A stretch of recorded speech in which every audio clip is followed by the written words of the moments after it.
Hi అండి, అందరికీ నమస్తే. ఈరోజు మనం బెండకాయ పెరుగు పచ్చడి.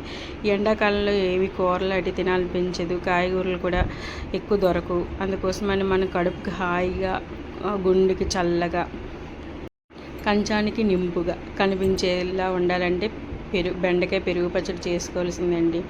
ఈ ఎండాకాలంలో మనం ఈ పెరుగు పచ్చడి తింటే చాలండి, ఎంత హాయిగా ఉంటుందంటే మనకి ఇంకే కూరలు వద్దు అనిపిస్తుంది. అంటే మిగతా కూరలు మిస్ అవుతున్నామని కూడా అనిపించదు, అంత టేస్టీగా అంత హాయిగా కూడా ఉంటుందండి. ఎలా చేసుకోవాలో ఒకసారి చూసిద్దాం.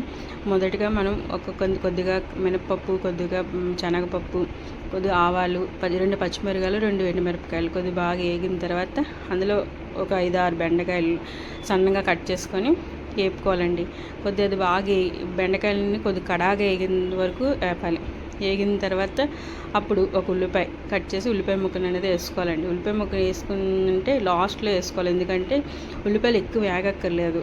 అది పెరుగు పచ్చళ్ళలో ఉల్లిపాయలు మనకి నోటికి బాగా పచ్చిగా తగులుతుంటేనే దాని టేస్ట్ బాగుంటుందండి. అందుకోసమని లాస్ట్లో ఉల్లిపాయని ఒక 2 నిమిషాలు అటు ఇటులా కలుపుకుంటే సరిపోద్దండి. కలుపుకున్న తర్వాత ఇందులోకి మనం ఒక చిటికెడు పసుపు అనేది వేసుకోవాలండి. వేగేటప్పుడే పసుపు వేసుకుంటే పచ్చివాసన అనేది పోతుంది, కాబట్టి కొద్దిగా పసుపు వేసుకొని, ఉప్పు ముందు వేసుకున్నా పర్లేదు, పెరుగు చిలికేటప్పుడు వేసుకున్నా కూడా పర్వాలేదండి. మనకు తగినంత ఉప్పు అనేది వేసుకోవాలని. అయితే ముందుగా మనం పెరుగుని కొద్దిగా బాగా చిలికేసి ఉంచితే పెరుగు మజ్జిగ అనేది కొద్దిగా బాగుంటుంది కదా.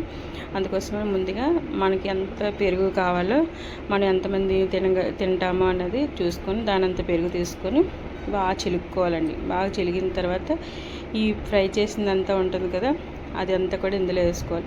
మనకి ఇది మరీ చిక్కగా ఉంది అనుకుంటే కొద్ది నీళ్ళు కూడా, వాటర్ కూడా యాడ్ చేసుకోవచ్చు. కొద్ది వాటర్ యాడ్ చేసుకొని కొద్ది ఉప్పు అటు వేసి మనకు సరిపడే ఉప్పు అంతా యాడ్ చేసుకొని ఈ ఫ్రై చేసిందంతా కూడా అందులో వేసి బాగా కలిపిస్తుంటే చాలండి, అంతే అయిపోయింది. ఎంతో టేస్టీగా బెండకాయ పెరుగు పచ్చడి అండి. ఇది తింటే చాలు, మనకి ఏ కూరలో వద్దు అనిపిస్తుంది. చూడడానికి కూడా ఎంతో కలర్ఫుల్గా అనిపిస్తుంది, తినేటప్పుడు కూడా అంతే టేస్ట్గా. ఆ పప్పులాంటి ఉంటాయి కదండి, మన పళ్ళుకి తగిలేటప్పుడు చాలా ఇది నచ్చినట్లయితే ట్రై చేసి కామెంట్ చేయండి. మీ అందరికీ ఎలా వచ్చిందో చెప్పండి, దీని టేస్ట్ ఎలా ఉందో చెప్పండి. ఇంతేనండి. అందరికీ నచ్చినట్లయితే ప్లీజ్ లైక్ చేయండి, షేర్ చేయండి, సబ్స్క్రైబ్ చేయండి. Thank you for watching. Thank you.